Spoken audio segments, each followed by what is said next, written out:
प्यारे दोस्तों नमस्कार। मेरा नाम है विनीत कुमार। भारत ने एक काफ़ी महत्वपूर्ण निर्णय लिया है जिसके काफ़ी महत्वपूर्ण परिणाम आ रहे हैं, आने वाले समय में और भी ज़्यादा देखने को मिलेंगे। ठीक है, क्या डिसीजन लिया है भारत ने, क्यों लिया है, क्या मुद्दा है, समझने का प्रयास करते हैं।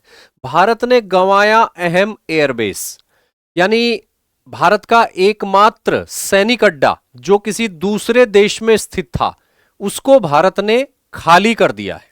ठीक है, तो भारत का एकमात्र fully functional operational military base कहां पे था? वो था ताजिकिस्तान में, यानी मध्य एशिया का एक देश है ताजिकिस्तान।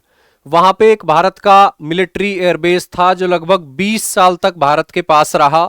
भारत के सैन्य विमान वहां पे उपस्थित रहते थे समय समय पर। भारत के अनेक सैनिक वहां पर नियुक्त रहते थे, आर्मी के भी, एयरफोर्स के भी। और भारत कुल मिलाकर उस सैन्य अड्डे से उस क्षेत्र में, जो क्षेत्र चीन और रूस के द्वारा डोमिनेटेड है, भारत अपनी पावर को प्रोजेक्ट करने का प्रयास करता था। ठीक है, तो वो सैन्य अड्डा कौन सा था? वो था अयनी एयरबेस। ठीक है, AYNI, अयनी एयरबेस इसको आप कह सकते हो। ये वो सैन्य अड्डा था। ठीक है, तो कुल मिला के भारत ने गंवाया अहम एयरबेस। ये एयरबेस है जो भारत के लिए काफी अहम था, काफी महत्वपूर्ण था, और भारत ने इसको गंवा दिया है। यानी एक एग्रीमेंट के अंतर्गत ये भारत के पास था, वो एग्रीमेंट समाप्त हो गया। उसके बाद ताजिकिस्तान की सरकार ने रूस और चीन के दबाव में, ऐसा माना जा रहा है, उसको रिन्यू नहीं किया। तो कुल मिला के भारत को 20 साल तक अपने कब्जे में रखने के बाद यह सैन्य अड्डा खाली करना पड़ा। और यह घटना घटी है 2022 में, लेकिन इसके बारे में जानकारी अभी हुई है सार्वजनिक रूप से अक्टूबर 2025 में। तो समझने का प्रयास करते हैं ये क्या हुआ है। India withdraws from Ayni airbase. ठीक है, तो मैप के माध्यम से इसे समझने का प्रयास करते हैं। किसी दूसरे देश में सैन्य अड्डा बनाना, मेंटेन करना, अपनी सेना को वहां पे तैनात रखना, यह सामरिक रूप से बहुत ज्यादा महत्वपूर्ण होता है। ठीक है ना, अमेरिका दुनिया में महाशक्ति है, उसके अनेक कारण हैं, और उसका एक कारण यह भी है कि अमेरिका ने पूरी दुनिया में 100 से ज्यादा सैन्य अड्डे ऐसे बनाए हैं जो अमेरिका के बाहर हैं, यानी पूरी दुनिया में वो अनेक जगहों पर स्थित है। ठीक है, अब जो दूसरे देश हैं जो शक्ति बनना चाहते हैं, महाशक्ति बनना चाहते हैं, तो वो भी इसी रास्ते पर चलने का प्रयास करते हैं। चीन ने भी एक सैन्य अड्डा बनाया है, वो सैन्य अड्डा जिबूती में है ना, यानी कि उत्तर पूर्वी अफ्रीका का एक देश है जिबूती, वहां पे एक नेवल बेस बनाया है चाइना ने। इसके अलावा चाइना एक दूसरा अड्डा बना रहा है, वो बना रहा है ताजिकिस्तान में। हालांकि उसको आधिकारिक रूप से चीन स्वीकार नहीं करता, और ताजिकिस्तान वही देश है जहां पर अयनी एयरबेस भारत ने खाली किया है। ठीक है, इसके अलावा भारत ने मॉरिशस के साथ एक समझौता किया है 2024 में, और भारत एक नेवल बेस बनाने के प्रोसेस में है मॉरिशस के माध्यम से। ठीक है, तो ये सब चीजें हैं। अब समझने की कोशिश करते हैं कि अयनी एयरबेस के मामले में ये क्या हुआ है। India withdraws from Ayni airbase. ठीक है, यानी अयनी वायुसेना अड्डा, व्हाट इज इट, ये क्या है और इसका क्या प्रभाव पड़ेगा देश में। ठीक है, ये एयरबेस भारत का एकमात्र फुल्ली ऑपरेशनल एयरबेस रहा है। ठीक है, फुल्ली ऑपरेशनल। इसको देखो, ये वो मैप है, यहां पे सैटेलाइट इमेज आप देख पा रहे हो अयनी एयरबेस। ठीक है, यहां पे एक रनवे है जिसकी लंबाई कितनी है? 3200 मीटर। तो कुल मिला के 3200 मीटर, यानी कि 3.2 किलोमीटर। 3.2 किलोमीटर का यहां पे एक रनवे है जिसको भारत ने रिनोवेट किया था, और भारत इसको ऑपरेट भी करता था। तो बहुत इंपॉर्टेंट ये एयरबेस था। ठीक है, इस एयरबेस की लोकेशन एक बार देख लेते हैं। यहां पे देखो, ये मैप है, ये इंडिया है, यहां पे आप देख पा रहे हो जम्मू कश्मीर है, ये पाक अधिकृत कश्मीर का क्षेत्र है, यहां पे आप देख पा रहे हो। ये पाकिस्तान का एरिया है, इधर अफगानिस्तान का है, अफगानिस्तान का ये वाखान कॉरिडोर आप यहां पे देख पा रहे हो, वाखान कॉरिडोर। तो वाखान कॉरिडोर जो है ये एक पतला सा संकरा सा एक पट्टी है, एक क्षेत्र है जिसके दक्षिण में भारत है, जिसके दक्षिण में पाकिस्तान भी है, जिसके पूर्व में चीन का जिंगजियांग प्रांत है और इसके उत्तर में स्थित है ताजिकिस्तान। तो यही वो देश है जहां पे ये एयरबेस था, ताजिकिस्तान। ठीक है, और ताजिकिस्तान में था आयनी एयरबेस। और ये कहा जाता है कि ये एयरबेस जो है ये वाखान कॉरिडोर से सिर्फ 20 किलोमीटर की दूरी पर था। 20 किलोमीटर। तो आप समझ सकते हैं कि मध्य एशिया में जहां पे ट्रेडिशनली रूस और चीन डोमिनेट करते हैं, तो ऐसे क्षेत्र में भारत के कब्जे में होना एक सैन्य अड्डा वो बहुत ही महत्वपूर्ण था। ठीक है, यहां से भारत नजर रखता था अफगानिस्तान के ऊपर भी, पाकिस्तान के ऊपर भी, है ना, और चाइना का जिंगजियांग प्रांत भी यहां से बहुत ही नजदीक है। तो ये जब सैन्य अड्डा भारत के पास था तो ऑब्वियसली चाइना को भी दिक्कत थी, रूस भी इसको अच्छा नहीं मानता था अपने लिए, और स्थिति ये बनी है कि अब इसको खाली करना पड़ा है भारत को। और ये सैन्य अड्डा भारत को कब मिला था? 2002 में। 2002 में, और 2022 तक ये भारत के पास रहा, यानी कि 20 साल तक ये भारत के पास रहा। ठीक है, 2002 में एक द्विपक्षीय समझौता हुआ था भारत और ताजिकिस्तान के बीच में। तो उसके माध्यम से उस समय ये एक पुराना और ऑपरेशनल नहीं था उस समय ये एयरबेस, ये सोवियत समय का है, यानी शीत युद्ध के समय का ये एयरबेस था।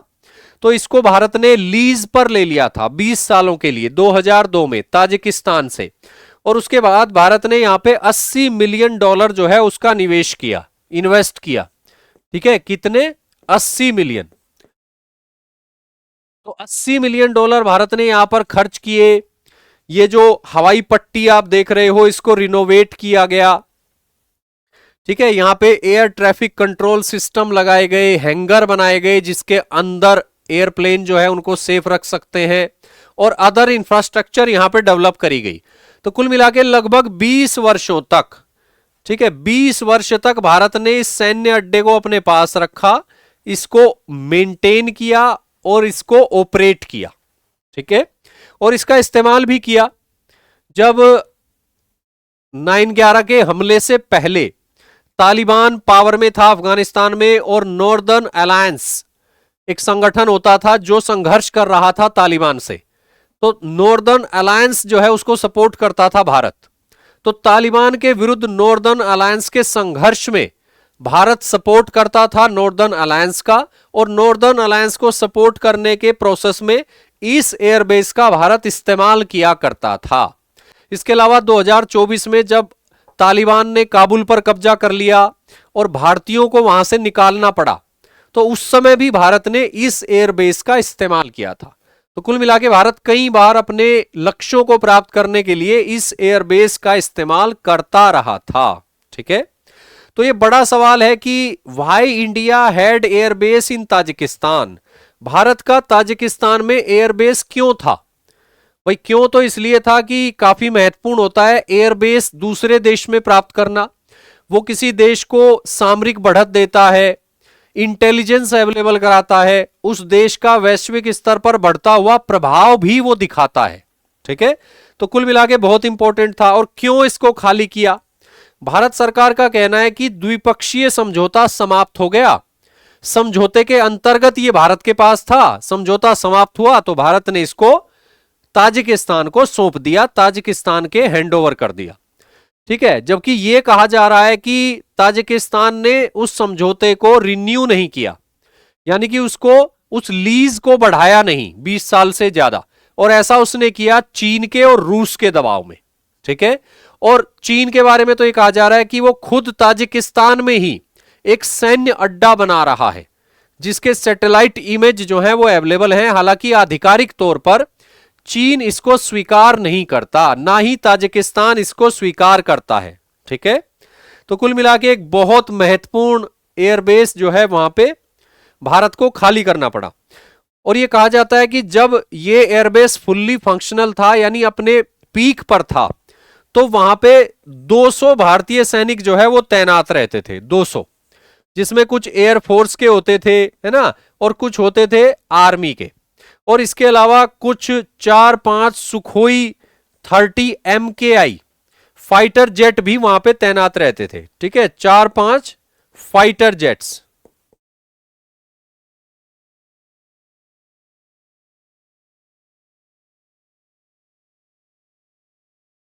Fighter jets. तो कुल मिला के इंडिया उस क्षेत्र में पावर प्रोजेक्ट कर पाए, एक रीजनल प्लेयर, एक रीजनल पावर के रूप में उभर पाए, पाकिस्तान पर दबाव बना पाए, है ना, पाक अधिकृत कश्मीर के ठीक ऊपर समझो आप इस एयरबेस को। और चाइना का जो जिंगजियांग प्रांत है, जहां पे थोड़ा अशांति का माहौल रहता है, अलगाववादी प्रवृत्तियां वहां पर देखी जाती हैं, मानवाधिकारों के उल्लंघन के मामले भी वहां पे नोटिस किए जाते हैं, तो उस क्षेत्र से भी ये बहुत ही पास था। ठीक है, तो यहां पे हम कह सकते हैं कि जिंगजियांग ये प्रांत है इधर इस तरह फैला हुआ, और यहां पे आप देख सकते हो ये पीओके है, तो पीओके के उत्तर में है ये बिल्कुल, ठीक है, और जिंगजियांग के पश्चिम में। तो ये बहुत ही इंपॉर्टेंट एक बेस था भारत के लिए, जो अब भारत के पास नहीं रहा। ठीक है, और यहां कहीं ये एयरबेस था, आप ये देखो, अब देखो कितना इंपॉर्टेंट है, इस मैप के माध्यम से आप देखो, यहां से सेंट्रल एशिया में भारत पावर प्रोजेक्ट कर सकता था, अफगानिस्तान में पावर प्रोजेक्ट कर सकता था, ठीक है, पाकिस्तान पर नजर रख सकता था हर तरह से, ये काफी ऊंचाई वाला क्षेत्र है, ठीक है, और यहां से चाइना पर जो है प्रभाव डाल सकता था, दबाव डाल सकता था। तो ये फिलहाल भारत को खाली करना पड़ा। तो ये एक अपने आप में सेटबैक है कंट्री के लिए, कंट्री की स्ट्रेटेजिक पॉलिसीज के लिए, उनके प्रभावी तरीके से इंप्लीमेंटेशन के लिए। क्लियर है? और देखो यहां पे विपक्षी कांग्रेस ने भी इस मुद्दे को उठाया है, कांग्रेस ने भी इस मुद्दे को उठाया है। कांग्रेस ने कहा है कि India's exit from Tajikistan airbase is a setback to strategic diplomacy. Strategic diplomacy के लिए ये एक झटका है, ये एक सेटबैक है कि भारत को ताजिकिस्तान में एयरबेस को खाली करना पड़ा है, और भारत ने बहुत ही शांतिपूर्वक और बिना किसी जानकारी के इसको खाली किया था। अभी रिसेंटली पिछले महीने ही पता चला है कि भारत इसको 2022 में खाली कर चुका है, वहां से अपने लोग यानी कि सैनिक और अपने इक्विपमेंट यानी कि फाइटर जेट्स वगैरह को हटा चुका है। ठीक है, तो आप इस बारे में क्या सोचते हैं कमेंट करके जरूर बताइएगा। ठीक है, इसका क्या प्रभाव पड़ेगा। आज की इस वीडियो में बस इतना ही। इसी तरह की रोचक वीडियोस के लिए जुड़े रहिए हमारे साथ। आप सभी को शुभकामनाएं, धन्यवाद।